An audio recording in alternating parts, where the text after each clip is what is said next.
Do you know what my thesis is built on? 1950s and 60s marketing. The biggest brands in the world ran a lot of newspaper locally, and the creative in the newspaper was contextual to the market they were running the newspaper for. And then they would run a national campaign based on what they were doing in the newspapers. All I'm doing is treating social media like local newspapers and like local radio, but I have better data than they did back then, which then makes our campaign work much stronger because we've mitigated the risk, because we've gotten a consumer affirmation. And in the last 3 years, social media has gotten such strong algorithms because of TikTok, now everyone, that I have really clean data. I think there's a lot of great things about the ad world, but I think the elephant in the room is a list of things. One, I think creative's too expensive.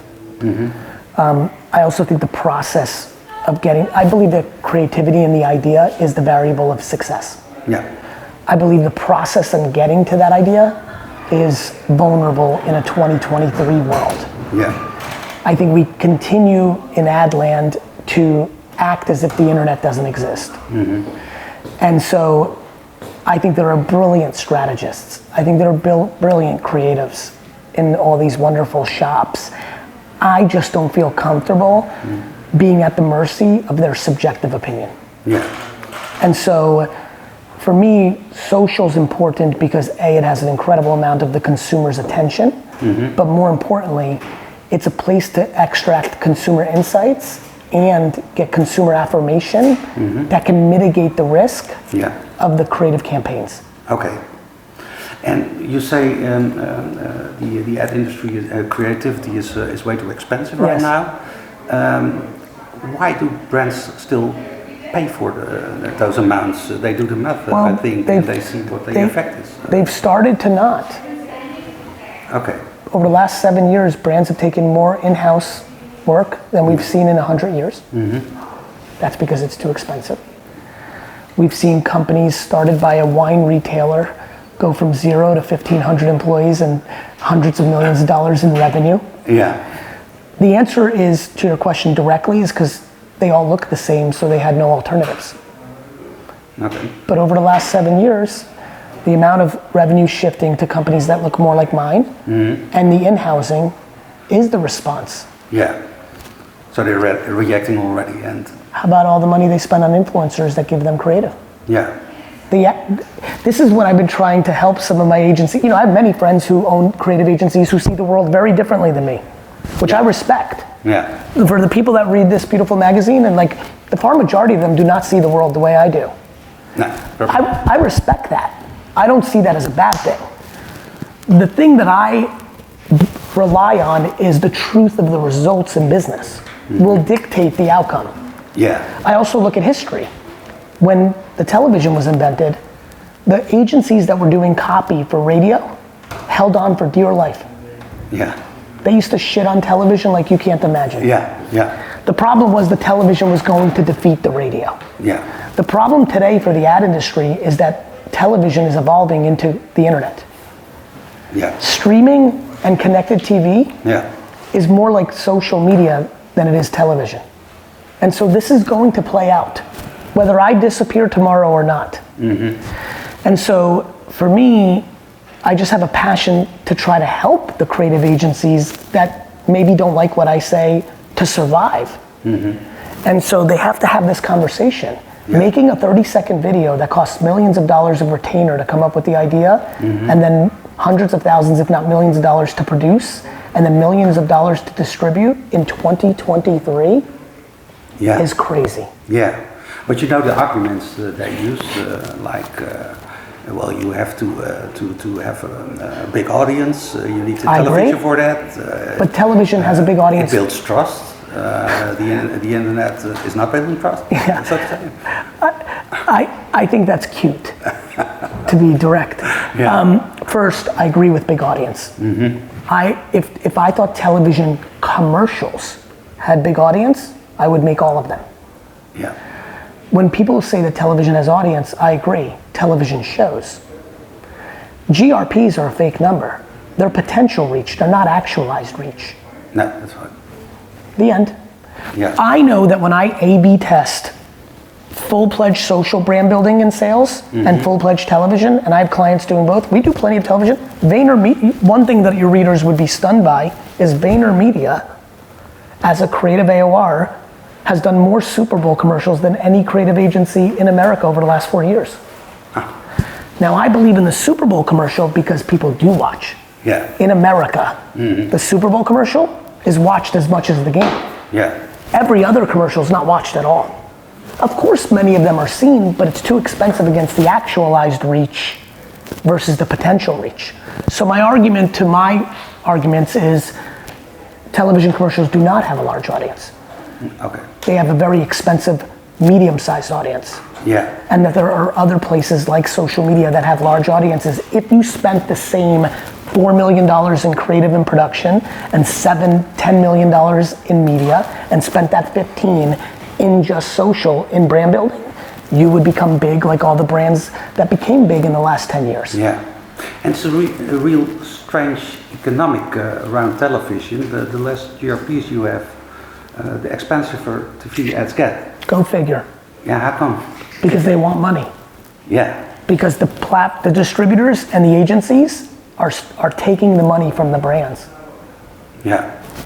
I don't know what else to tell you. I do not believe that media publications or the agencies have the same aligned interests as the brand. I do not believe that. Yeah. Who's to blame for that? The brands themselves? The brands themselves. Yeah. If you write a check for something bad, it's your fault. Yeah. It's not, I don't blame the agencies. If Publicis is a publicly traded company, Omnicom's these are publicly traded companies. They are supposed to care about their shareholder value. Yeah. Of course they're gonna sell programmatic in television. There's more margin in it. Yeah. If I did that, I'd be closer to buying the New York Jets. But I can't do that because it's not gonna end up being historically correct. And I have a very long-term vision.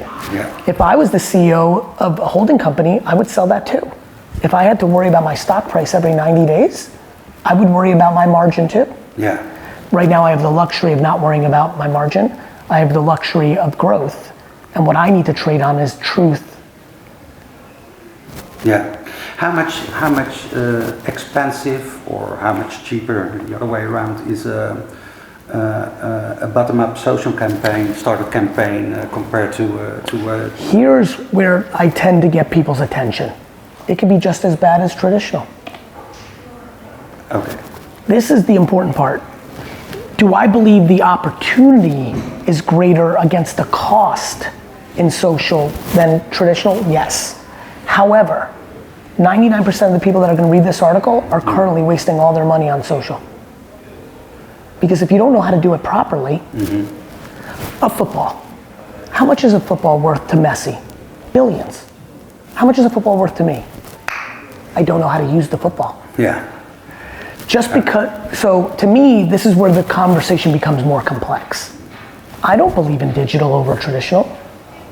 I believe in underpriced attention and understanding how to fill the attention with the context of the creative that is required for the attention to create the action. Yeah. So I'm willing to buy outdoor billboards when it's remnant for 1 month on an 80% discount because they're waiting for the next buyer for a year. And I'll buy outdoor. I'll buy television if I think the price is right. I think Super Bowl's underpriced at $7 million for the spot. Yeah. I believe it is underpriced. The most scaled underpriced attention in the world today is on the 10 apps on the iPhone and the Android. Facebook, Instagram, TikTok, LinkedIn, YouTube. That is where the highest potential for actualized consumption against the cost exists. However, if you do not know how to media plan for it, if you do not know how to do creative for it, I watch all of our clients before they become our clients waste tons of money in social. In-house, they just think the kids are gonna know what to do. External small agencies, they wanted to go small because they thought it would be better, but they're not sophisticated. Creative AORs that are only actually focused on television, so quietly they're charging you $1 million a year to do social, but it's really just matching luggage from the campaign up here. Yeah. So I would argue people waste as much money on social media as they do on television. It's the opportunity if you did them all perfect, which one would extract the most brand, that I argue that would happen in social more than television in 2023. And is it because you have more possibilities to know your audience on social media? Is that a great advantage?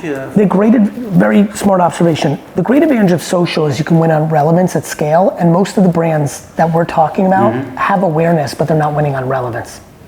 And when you're making one video for 30 seconds, you can't make it relevant to everyone. No. By nature, it needs to be vanilla because you're trying to make it work for everyone. Yeah. The problem is when you try to make something work for everyone, you make it work for no one. Yeah. So what social allows is for consumer segmentation and demand spaces to be greater because you're doing a higher volume of creative and ads, which allows you to then have it mean something. You and I have different interests. We need to see something different from Coca-Cola. Yeah. For us to buy it. If we both see the same vanilla, it's probably not going to work for either of us.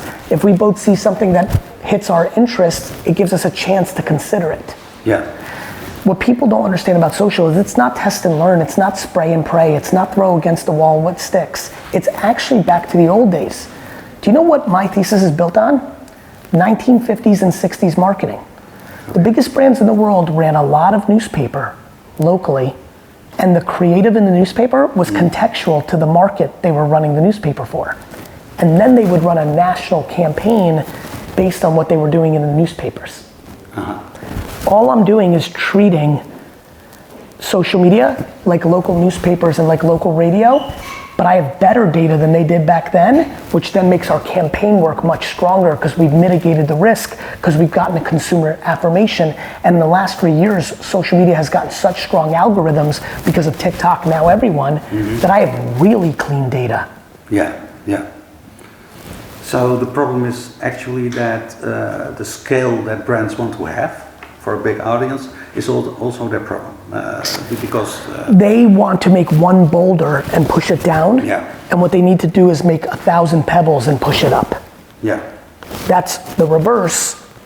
That's not how brands are built based on a book written in 1991, and the subconscious of the industry has not caught up to the reality of the consumer. What the industry has done very poorly is realized that there have been unlimited examples of what I'm talking about happening outside of the industry. Yeah.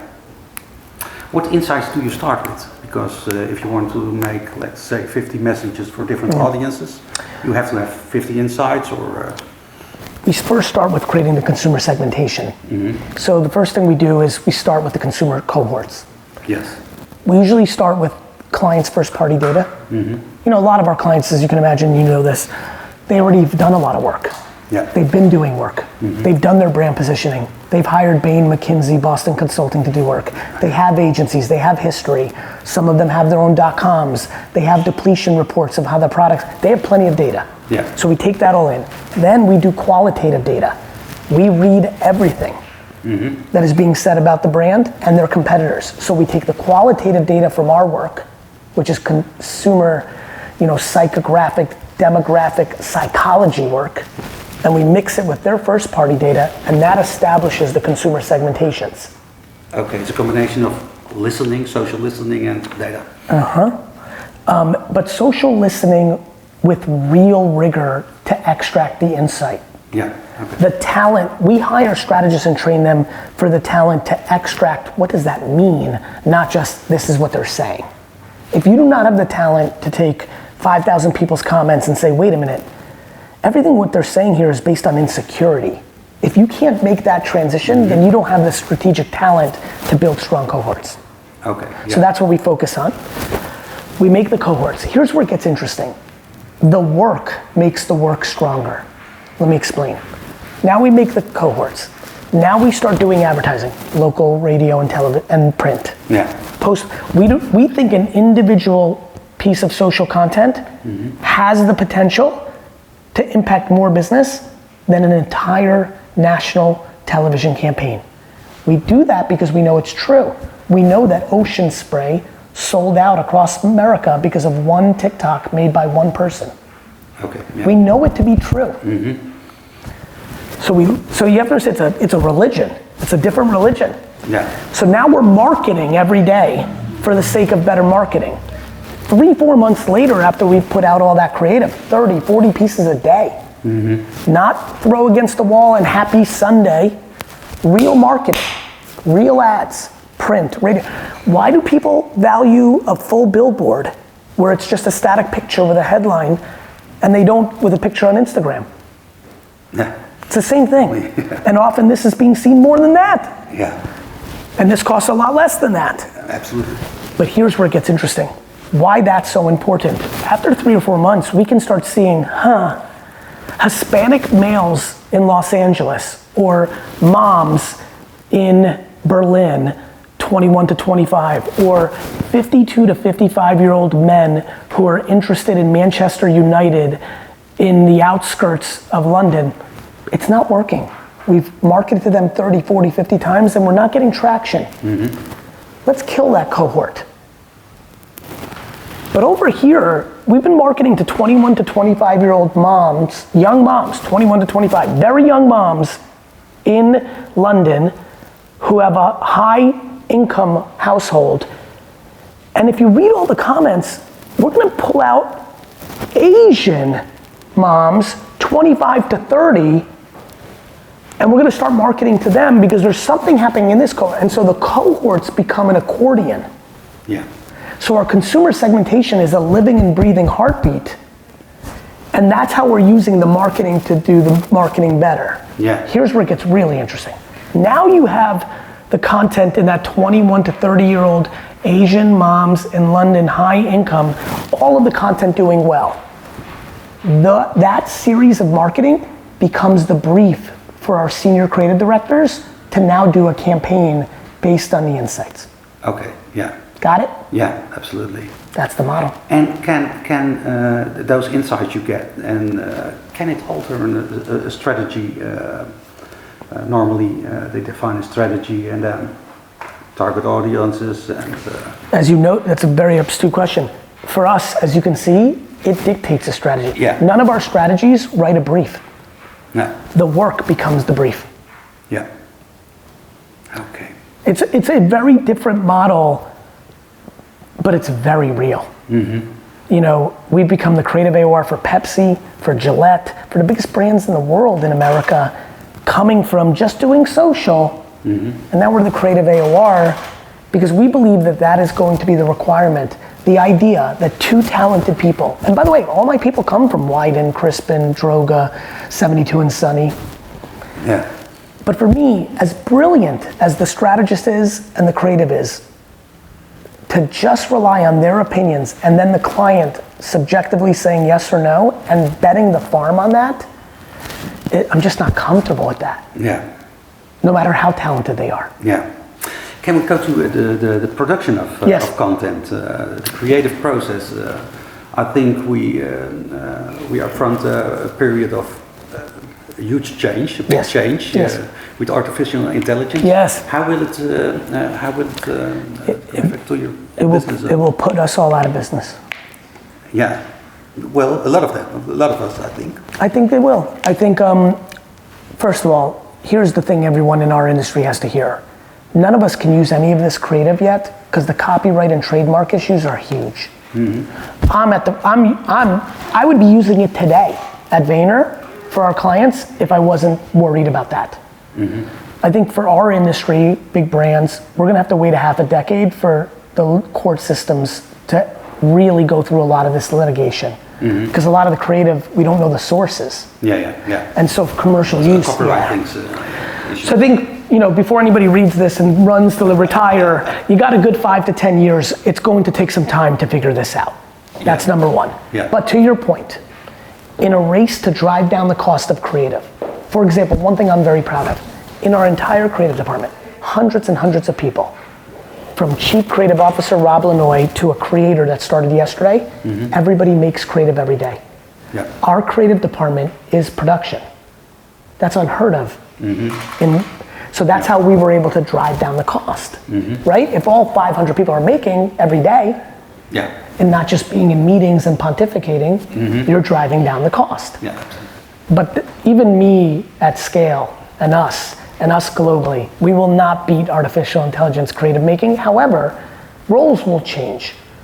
Now the idea, the critical thinking to what input into making the idea becomes even more powerful, right? Yeah. So I'm excited for creative and ideas people. I actually think the future is incredibly bright. I think it's going to be 5 to 10 years before this industry really feels the effects because of copyright. But yes, I believe it will have a huge impact on production. Yeah. Humongous. Yeah. And for the social listening part, can that be automated by artificial? 100%. Yeah. But again, will be a complement. You know, to me, I don't think in our lifetime we get to a place where humans just do leisure because the robots do everything. Yeah. But if you told me in 100 years that's how it was, I'd be like, I understand. Yeah. I can understand. You know, if you go 100 years ago, if you showed our great-grandparents how we live with a computer at our hand at all times or in a car, they're like, what's a car? If they died 100 years ago, like, what's a car? What's a plane? You know, think about all the technology advancements that we've lived through in a very small period of time. We take it for granted. So, you know, I'm not scared by the 100 years from now.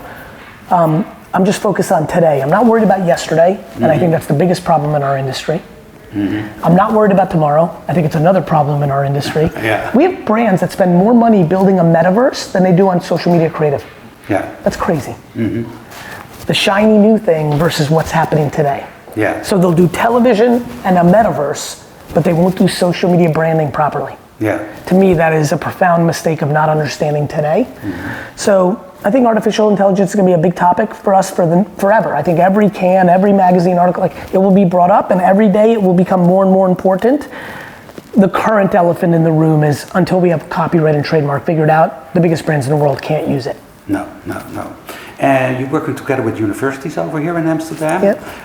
What would you advise a student on competences, or how do they prepare for tomorrow, so to say? Their gift is their curse. Their gift is that they live in this world. The curse is they live in it, so they think they're good at it, but they don't understand when you do it for marketing purposes, it's different than trying to hook up or have friends or enjoy leisure.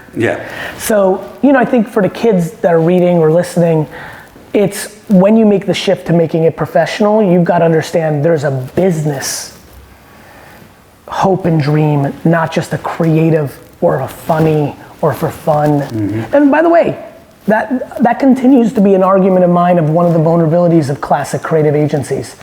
I think that they sometimes lose touch with the business objective in the purpose of the video they want to make. And very similar with the kids. When they transition into our company, they come in very confident, and very quickly they're like, wait a minute. And when I try to like build them back up, I'm like, it's okay. You use social media for entertainment, for leisure, for friendship, for romance. You haven't used it for business. Take a step back, be humble, and learn. So I would say that to them. Okay.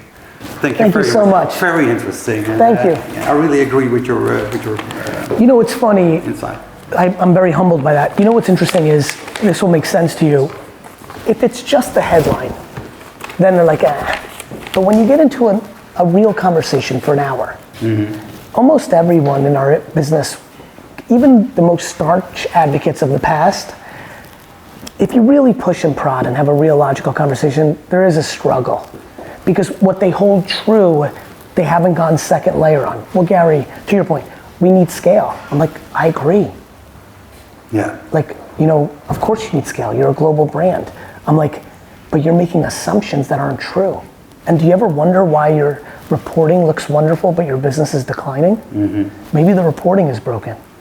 And I think a sort of, how do you call it, professional status plays a role as well. Because people, they get well paid and they make strategies though, so they go in a room. I'm so empathetic. I mean, to your point, and prestige. You know, to me, it is much harder and more interesting to make a single piece of social media content.